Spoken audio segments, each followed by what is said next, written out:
Good morning. I am Charlotte here at Charlotte So Natural in historic downtown Newton, Kansas, where it's another gray rainy day. So I am doing something fun. I have been wanting to make this for a while. If you follow me at all, you know I'm a big fan of flamingos. So I'm going to work with this fun panel here of flamingos. The fabrics that go with it are just great. Look at this great tropical flowers. I love them. So I'm going to do, this is a pattern from Castilla cotton, and you can see all those flying geese going around there. If you have done quilts for any length of time at all, you've probably made some flying geese. Are you one of those people who's still avoiding triangles? Let's get you over that hump. And there's no way to do it other than practice, and this has 68 flying geese in it, so let's just get it done. We're going to use a very simple method today. There are several methods for doing flying geese, and this pattern calls for using the flying geese times 4 ruler. Works really well with this. You cut squares and you sew them together. You mark your seam allowances using a 1/4 inch or 1/2 inch ruler like this. But I am going to do something a little bit different because that's how I am. Let me get out of my box. So I am going to use Marty Michelle's flying geese ruler, and that is this. And I have marked this with my handy dandy cutting edge so that I don't get confused which line I'm doing. And I am going to make these flying geese a little bit oversized because the important part of a flying goose is to not lose the point on the end. So you want to make sure that this point there is 1/4 inch from the edge so that when you sew your seam, you don't lose that point. So practice using scraps. That's what all these are. These are all practice pieces that I did. I even, after I made them, I sewed it to make sure that I had the full 1/4 inch, that I wasn't going to lose my point. So practice even before you get started with your good fabric. So now I'm going to do this oversized. My finished geese in the pattern are 2x4. I'm going to make mine 2.5 by 5. 2.5 by 5 finished. And there are many lines on this ruler. Both of those markings are on here. I could either do it 2x4, but 2.5 by 5 is my goal today because I'm going to cut them down using the flying geese block lock ruler. So to make this clear, because I've showed you a lot of things, today I am going to use 2 rulers, Marty Michelle's flying geese ruler and the flying goose block lock ruler for the 2x4. I'm going to make 2.5 by 5 with this, trim it down to 2x4. We call this slop and chop. Now, to get started, I cut 3-inch wide strips from both my goose fabric, which is this fun pink flamingo fabric, and I cut 3-inch wide strips from what are going to be my backgrounds of my geese. So again, this is the flying goose I am looking to make. So the first thing I do is take my 3-inch strip, and I actually did this 4 layers at a time, but if you screw up 4 layers, you screwed up 4 layers. So I recommend that you start with fewer layers if you haven't done this before. But make sure you practice again before you log into this. So here's my 3-inch wide strip. I have put my cutting edge on the back side, so now I have a little lip to bump up against, and now I'm going to cut that goose, slide this along. I'm going to butt that up and cut the next one going this direction and the next one going this direction and so on. So I cut all my geese, and I'm cutting, like I said, I'm cutting 4 layers at a time, so that goes pretty quick. Now I take the background fabric and same thing, cutting 4 layers at a time.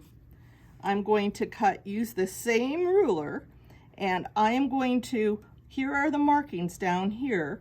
I'm going to use the G line, which is the 2.5 by 5, and I'm going to cut that right there. And again, you can see this point goes up here. I'm going to cut there, turn this around, line that G with this top edge of my 3-inch strip, turn it around and cut it again. So that's very simple how this ruler works. So I get all my triangles cut. I've got stacks of triangles here, and these go together like this. So this triangle has to go on that angle, and we're going to take one of these right here. And you can see, because I cut them out of strips, I've got 2 pointy edges and 2 flat edges. So this is my first seam. Right sides together, my background to my goose. Now I am going to sew it like this. I am going to sew from the top here, because this is the point that has to have a 1/4 inch. So I want to make sure I'm being very accurate here. And I'm going to sew a true 1/4 inch, not a scant 1/4 inch. So you might have to look at your machine a little bit different, because we say all the time, sew a scant 1/4 inch, not this time. So you can see I have sewn that. I've started up here and I've sewn that direction. And if you aren't sure, here is again our Q tool. This Q tool is a 60-degree trimmer, but they have added bonus here.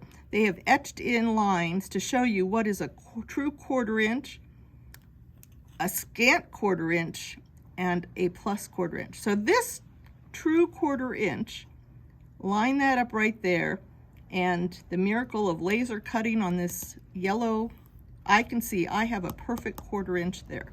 If I laid on my scant 1/4 inch ruler, you can see I would have had to been over a width of thread to get my scant 1/4 inch, and a plus 1/4 inch, if I wanted it even more generous, you can see is on the other side. I hope you can see that, is on the other side of the thread.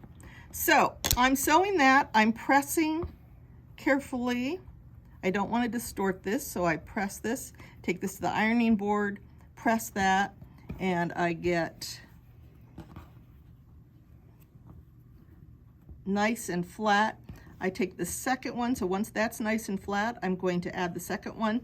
And again, I am sewing from here, so I'm going to sew down that way, because I want to make sure that this is not wavering off any direction. I'm starting a 1/4 inch, and I'm sewing that, so that when I open it up, I know I have a true 1/4 inch there. And again, I can check that using this little tool, and you can see that if I lay that right on there, that 1/4 inch, I am not going to lose a point in my goose. So great. But now this one, remember I made it oversized, so I want to trim this down, and I'm going to use the Block Lock 2x4, which is what this pattern calls for making. They're making 2x4 flying geese, and a 2x4 flying geese is a 2.5 by 4.5 with the seam allowances. So the Block Lock ruler is,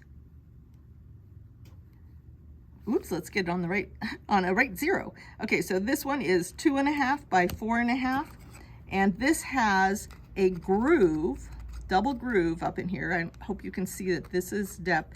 This is exactly a 1/4 inch, and that is going to snug right up onto my seam allowances. My seam allowances are behind there, and you can see how very little bit I have to trim off there, but it is really going to be accurate now once I get that trimmed.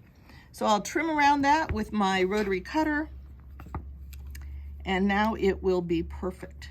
So there is your finished flying goose. And it really goes pretty fast when you have a whole stack of them. First I'm going to sew all my right sides of my sky onto my goose, then I'm going to press them all nice and neatly. I'm going to flip them over, do the other side, and then trim them all. And pretty soon you have 68 flying geese. And in this pink and white on a gray day like today, I bet I'm done. Well, I would guess I'm going to be done in about an hour and a half. So that's a nice way to spend a morning. Hope you've enjoyed your day. Thank you for watching me, and I hope this is helpful for you. I hope if you had a fear of doing triangles or a fear of doing flying geese, or if you've had some bad experiences with flying geese, that this will get you back over that hump and try them again, because there's a lot of great patterns out there. Thanks. Again, I'm Charlotte. Check us out, sonatural.com on the web and on Main Street in downtown Newton, Kansas. Bye.